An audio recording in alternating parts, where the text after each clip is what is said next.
E filluan nga jashtë. Arsyeja që të vjetë re akustika.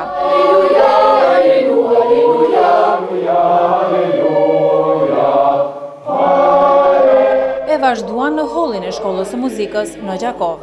Kori Knabe Kantorej nga Bazeli i Zvicrës ka veçantinë e vet, sepse është i përbër i tërë nga meshkujt, ku të gjitha këngët këndohen a kapela, pa shoqërim instrumental. Ky koncert u mbajt në vazhdën e bashkëpunimit që ka Shkolla e Muzikës me komunitetin zvicran, kështu u shpreh drejtori i shkollës.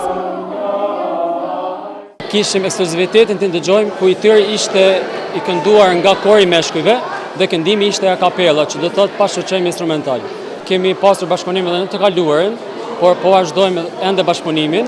Do të thotë me datën 17 jemi duke i bërë përgatitje, do të nisemi në Zvicër, në qytetin e Bazelit, ku do të shfaqem këngë korale ekskluzivisht në gjuhën shqipe, të tëra do të jenë, dhe do të shfaqem dhe mjuziklin i cili ishte mjuzikli i parë kosovar, do të shfaqet në Bazel dhe në Tyre. Në koncert u interpretuan pjesë nga Bahu, Schubert, Mozart, Mendelssohn, pastaj nga autorët tanë si Mark Kaçinari e Kreshnika Liçkaj.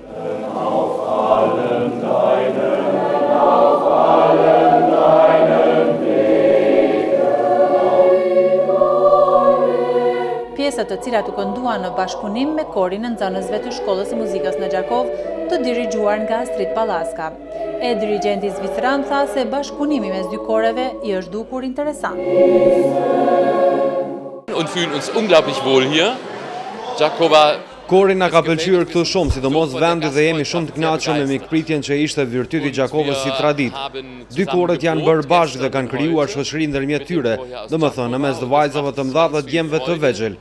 Kanë qenë në nivel dhe mendoj se kanë qenë shumë të përgatitur dhe gjithsesi ata do të vinë në Bazel dhe jemi të lumtur që do t'i presim një nacionalitet tjetër me karakter tjetër.